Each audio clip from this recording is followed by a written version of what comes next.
Don't get down. Lift up your heads. It's going to work out.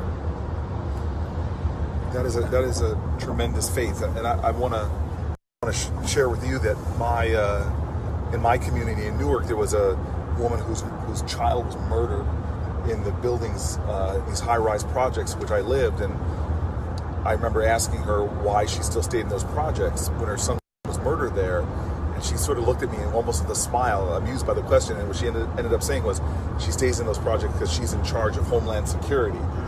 But she taught me that what hope is the active conviction that despair will never have the last word, and in a sense you no matter how many beatings you took, how much hatred you encountered, you always responded with that defiant love.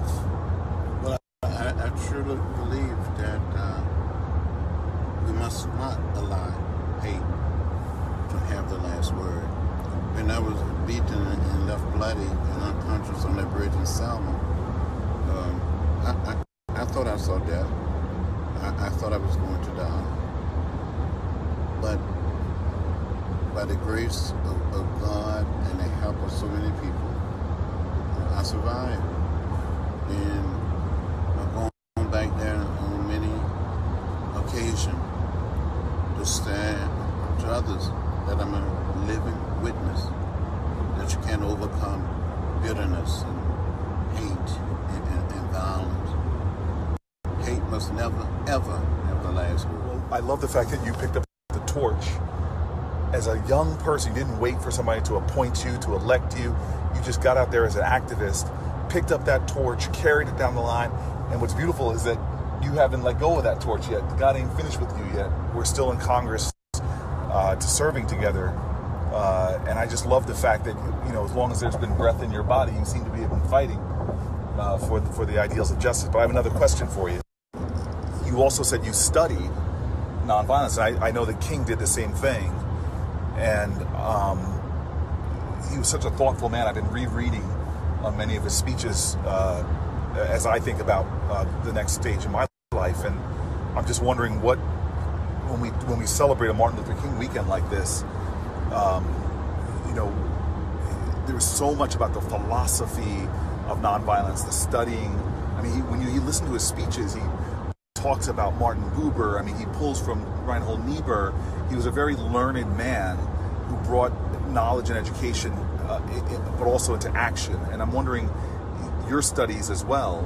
I know you, like my mom, graduated from Fisk University, but what are some of the philosophies underlying King that that are really important to you to think about or reflect on this weekend? Well, when I think about the teaching of Dr. King, I cannot help but think about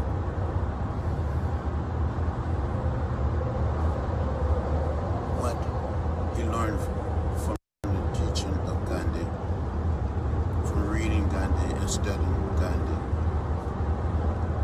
There was a great rabbi in New York City who have founded the Jewish Theological Seminary that I think have a lot of influence on Martin Luther King Jr. Dr. King was not a minister, not just a pastor of a church.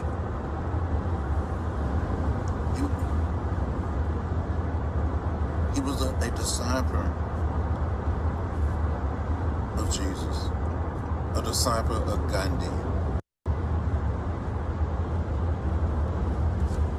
He meditated, he prayed. So he had that powerful spiritual underpinning and a humility before God to learn from rabbis and a Hindu leader, which is really inspiring to me personally, that he drew, as a Christian, it's inspiring to me because he drew from great thinkers from all different faiths.